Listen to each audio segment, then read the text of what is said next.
एक शाम मेरे पति एक 18 साल की लड़की को घर ले आए। कहा कि गरीब है, इसे काम की ज़रूरत है। मैंने कहा, ऐसा क्या काम है हम दोनों के बीच, मैं अकेली सब कर सकती हूँ। लेकिन उन्होंने बोला कि ये यहीं रहेगी और कुछ काम करेगी।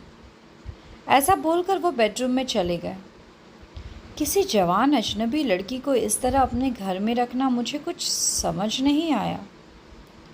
मैं रचना हूँ। अभी अभी शादी के बाद मैं और मेरे पति सूरत एक बड़े शहर में आए हैं। हम दो ही लोग हैं। एक बड़ा सा फ्लैट है। मेरे पति की अच्छी जॉब है। मैं कभी कभी यह सोचती हूँ कि मुझे अच्छा पति मिला है।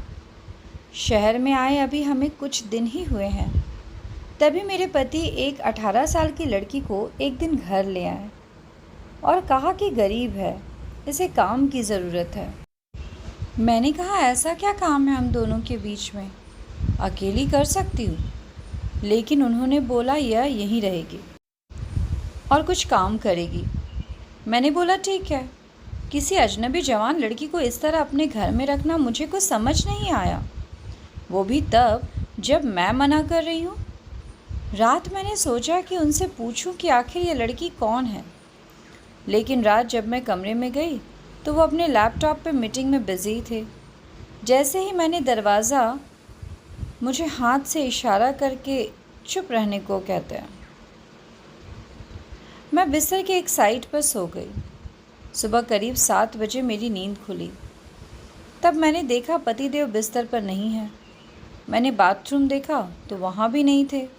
दरवाज़ा के पास जाकर जब मैंने किचन में देखा तो मेरे पति हाथ में पैसे लिए उस लड़की को दे रहे थे और वो लड़की रो रही थी।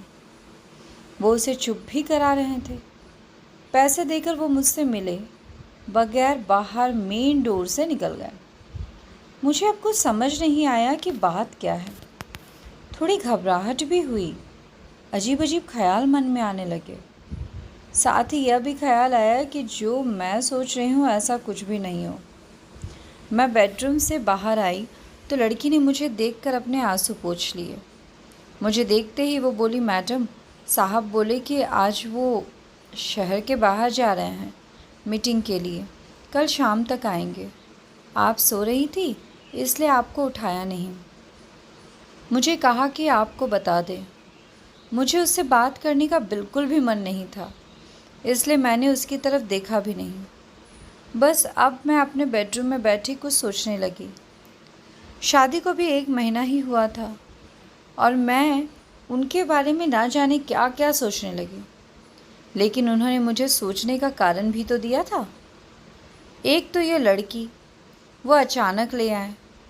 मेरे मना करने के बाद भी उन्होंने इसे यहाँ काम करने पर रखा और आज वो उसे रुपए भी दे रहे थे। मैंने सोचा कि एक बार फ़ोन पर उनसे बात करके देखती हूँ। मैंने उन्हें फ़ोन लगाया पर उनका फ़ोन स्विच ऑफ बता रहा था।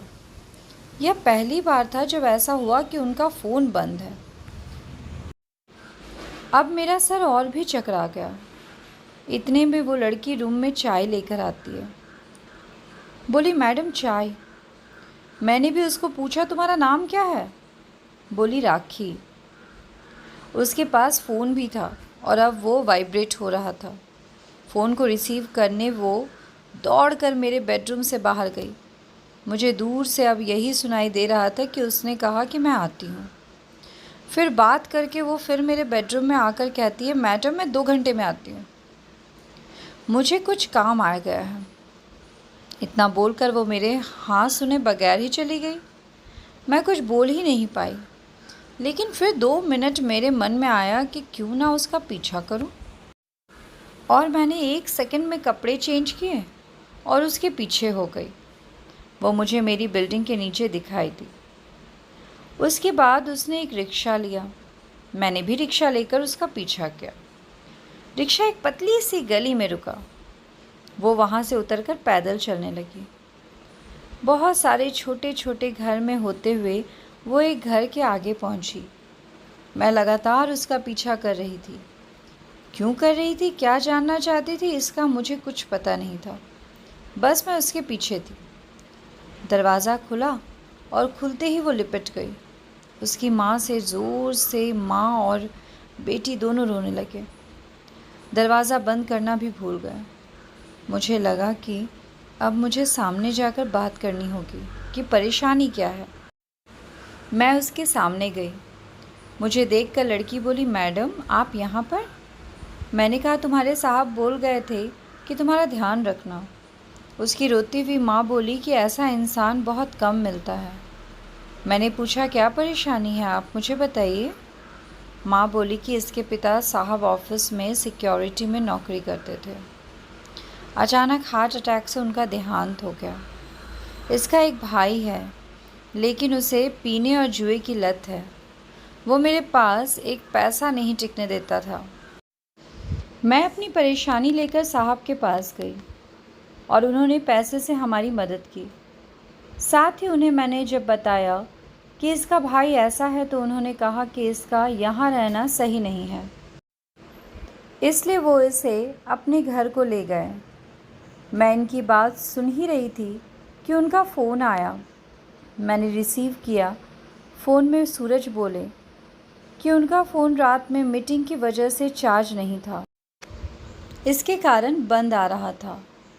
मुझे पूछा कि कहाँ हो। मैंने बोला कि मैं उनके घर आई हूँ।